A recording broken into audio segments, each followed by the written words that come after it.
The Kryllian High Command had conquered 47 star systems without breaking a sweat. Well, they would have broken a sweat if they had sweat glands, but you get the point. For 3 centuries, they had been the apex predators of the galaxy. Their ships were faster. Their weapons hit harder. Their tactics were flawless. And then they met humanity. Commander Vex sat in his command throne, all 6 of his eyes fixed on the tactical display. The human vessel hung in space like a piece of junk someone had forgotten to throw away. It was small, dented, and honestly looked as if it had been welded together by a drunk mechanic with a grudge against symmetry. "That is their warship?" Vex asked, his mandibles clicking in what could only be described as confused amusement. "Scans confirm it, Commander," his tactical officer, Reeve, replied. The younger Kryllian's voice carried a hint of uncertainty. "Though I am detecting some unusual energy signatures." Vex waved a clawed hand dismissively. "Probably their reactor about to explode. Hail them. Let us offer mercy before we atomize them." The view screen flickered to life, and Vex immediately regretted every decision that had led to this moment. A human face filled the screen, grinning. Actually grinning. The creature had short dark hair, a scar running down one cheek, and eyes sparkling with what Vex could only identify as barely suppressed laughter. "Hey there, bug friends," the human chirped. "I'm Captain Riker Hunt of the ESS Patchwork. Before you do whatever intimidating speech you've got prepared, can I just say, your ship looks absolutely ridiculous? Like someone stuck a bunch of knives onto a boulder and called it a day." Vex translator worked overtime, struggling to process the casual disrespect. "I am Commander Vex of the Kryllian Dominion. You have entered our territory. Surrender immediately, or we will reduce your pathetic vessel to its component atoms." Riker scratched his chin thoughtfully. "Okay, so here's the thing." No, Vex repeated, genuinely confused. "Yeah, no? See, we humans aren't really big on the whole surrender thing. Tried it a few times in our history. Never really worked out. Plus, and I can't stress this enough, you guys attacked our colony on Epsilon Ridge last week. Killed about 300 people. Good people. People with families."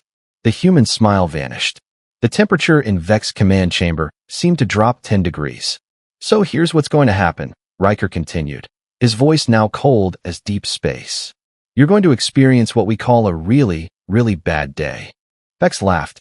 It came out as a chittering sound that echoed through the ship. "You and what fleet, human?" "Oh, I'm so glad you asked." The tactical display exploded with contacts, literally. Reeve shrieked and fell backward out of his chair.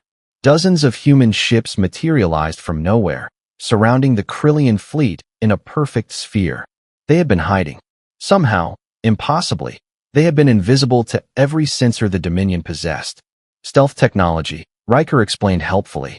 "We invented it because we really enjoy surprising people. Also, I lied earlier. This isn't a warship. It's bait. You should probably feel embarrassed right about now." Vex's mandibles clenched so hard they nearly cracked. "All ships. Open fire. Destroy them." The Kryllian fleet unleashed everything. Plasma cannons, missile barrages, energy beams capable of cracking planets. The void lit up like a festival of death. And the human ships danced. They shouldn't have been able to move like that. Physics should have prevented it. But they twisted and spun through space, dodging attacks that should have been impossible to avoid. Their return fire was precise, surgical. Each shot struck exactly where it needed to.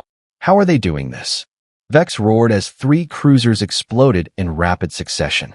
Reeve, back at his station and visibly shaking, pulled up data streams. "Sir, their pilots are not following any tactical algorithm we recognize.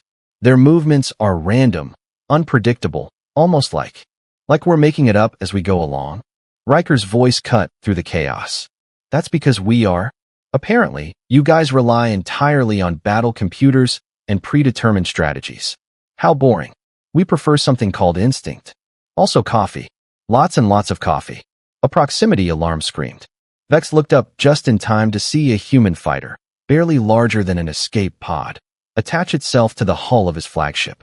"Sir, they are breaching Deck 7. Impossible. Send all soldiers to." The explosion rocked the ship. Then another. Then 5 more. The humans weren't just breaching. They were already inside, tearing through the vessel as if it were made of tissue paper.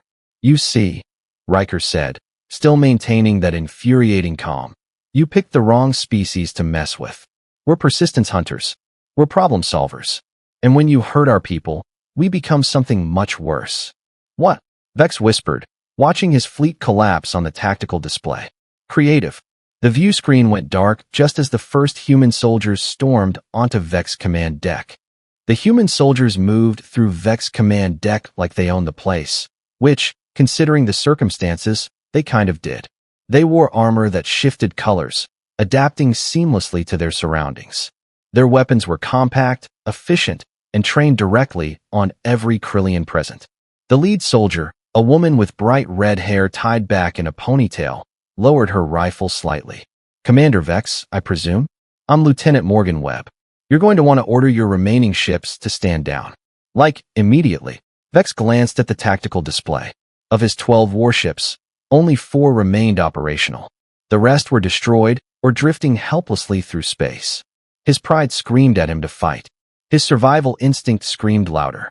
This is impossible, he muttered. We studied your species. You barely achieved faster-than-light travel 50 years ago. You should not possess technology capable of defeating us. Morgan laughed. Actually laughed.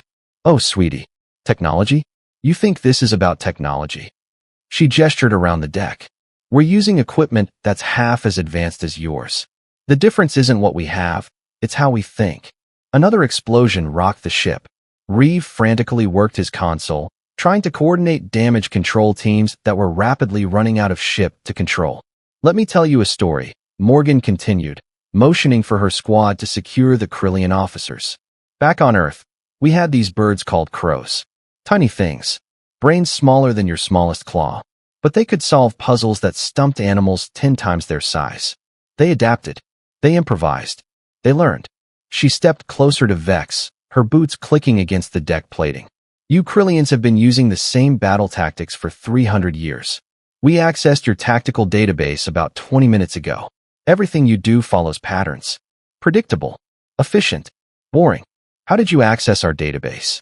Vex demanded. Morgan smirked. Your intern left the password as admin1234. Seriously? My grandmother had better digital security, and she's been dead for 15 years. Reeve made a strangled noise. Vex made a mental note to execute whoever was responsible for network security, assuming he survived the next 10 minutes. Here's what's going to happen, Morgan said, her tone shifting from amused to deadly calm. You're going to contact the Kryllian High Command. You're going to tell them humanity is officially off limits. No more attacks. No more scouting missions. No more anything. And if we refuse? Vex asked, already knowing the answer. Then we demonstrate why every successful predator species on Earth eventually learned to fear humans, Morgan replied. We hunted mammoths to extinction with pointed sticks. We domesticated wolves into lap dogs. We split the atom just to see what would happen. What do you think we'll do to a species that actually threatens us? The comm channel crackled to life. Riker's voice filled the deck. Hey Morgan, we've got control of their remaining ships. Turns out their crews really don't like it when you vent atmosphere from strategic sections. Who knew? Casualties on our side. Morgan asked. Jenkins broke his ankle tripping over a Kryllian who surrendered too fast. Martinez has a headache from smacking his head on a low doorway. Otherwise, we're golden. Vex felt something he hadn't experienced in decades. True fear. This wasn't a battle. It wasn't even a war. It was pest control, and the Kryllians were the pests. I will contact High Command, he said quietly. Smart bug, Morgan replied. Oh, and one more thing. That colony you attacked, Epsilon Ridge? 300 people died there. So here's the deal. You're going to rebuild it. Every structure. Every home. And you're going to fund scholarships for every child who lost a parent. That is outrageous. The cost alone would. Morgan raised her rifle, the barrel inches from Vex's primary eye. I'm sorry, I thought I was making a request. Let me clarify. That was an order. You can pay in resources, or we can take payment in warships. Your choice.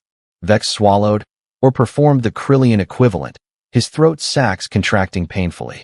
We will pay. Excellent. Morgan's smile returned, bright and terrifying. See? This is what we call diplomacy. Earth tried it for centuries.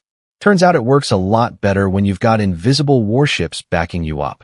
The human soldiers began escorting the Kryllian crew off their own command deck. As Vex was led away, He heard Morgan speaking into her comm unit. "Captain Hunt, package is secure. Ready for extraction." "Copy that," Riker replied. "By the way, did you use the speech I wrote for you?" "Modified it slightly. Added the grandmother part." "Nice touch. All right, people, wrap it up. Poker night in 6 hours, and I'm not missing it again." Vex was placed inside what used to be his own brig. The irony wasn't lost on him. As he sat on the cold bench, watching human soldiers patrol the corridors with casual confidence, he realized something fundamental had shifted in the galaxy. The Kryllian Dominion ruled through fear and superior firepower. They believed themselves invincible. Humanity had just taught them a brutal lesson. Superior technology meant nothing without superior thinking. Overwhelming force was useless against enemies who refused to fight fair. And most importantly, never attack a species that turned persistence hunting into an art form. The humans hadn't just defeated the Kryllians. They had humiliated them, outsmarted them, and then charged them for the privilege. As Vex closed his eyes, trying to process the disaster, he heard 2 human guards outside his cell. Think they learned their lesson? Probably not. But hey, if they come back, at least we'll get more target practice. They laughed, the sound echoing through the corridor. Vex shuddered. The Kryllian Dominion had feared no one. Until today. If this story entertained or taught you something, please like and subscribe to our channel. It really helps us grow and bring you more stories like this. Thanks for watching, and see you in the next story.